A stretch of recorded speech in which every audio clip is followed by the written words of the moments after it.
Kaloka itets, kakaibang tiyanin, nakipaghalikan, nakipag-away, ng nakabikini.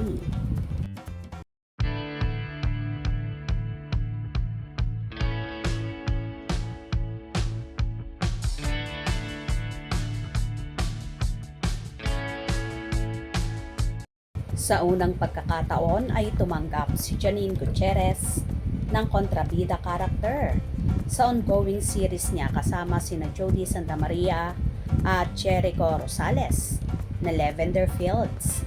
Pero ayon kay Janine, hindi rin naman daw niya masasabing kontrabida siyang talaga dahil siya ang legal wife ng karakter ni Jericho sa serye.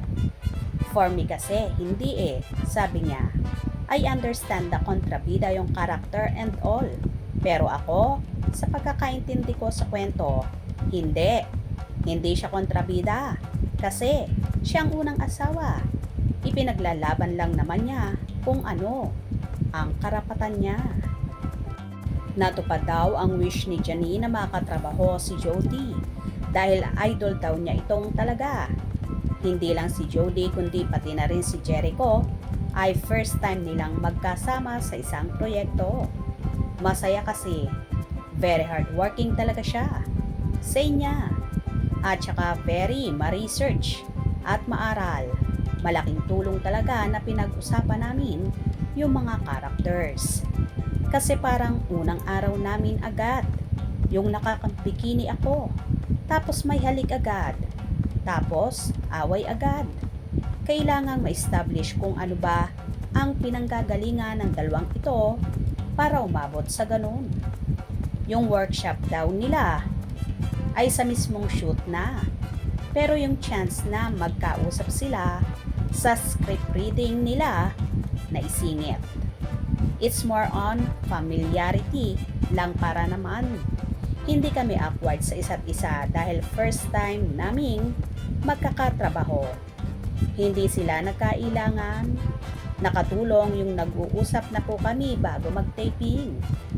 Tinanong namin si Janine dahil marami ang may mga negatibong sinasabi. Pero marami rin ang pabor sa bagong team up nila ni Echo. Kaya ano nga ba ang reaksyon niya? Sa show, tanong niya na biniro naming gusto ba niya yung sa personal ang pag-usapan. At natawa na lang ito. Hindi naman kami love team. Puro away nga kami rito. Exciting din yun for me. Kasi sa usual na kwento, dadaan muna kayo sa sweet. Ito away agad. Kakaiba siya and exciting siya.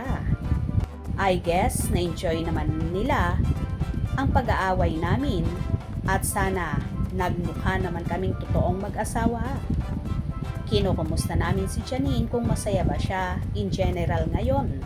At nakangiti siyang sagot na, I'm so happy. Parang ang saya lang. Lavender Fields is doing well. Nakapunta ako sa Venice. Pinayagan ako ng Lavender Fields na mawala at maka-attend ng oldest film festival, ang Venice Film Festival. And personally rin, masaya lang din talaga. So parang thank you lang talaga Lord. O diba? Kakaiba talaga ang unang experience ni Janine sa seryeng ito na talagang nagliliyab at may halikan ng naganap at ganun din ang away kung saan nakatupis pa siya. Kung nagustuhan nyo ang video na ito, comment down below.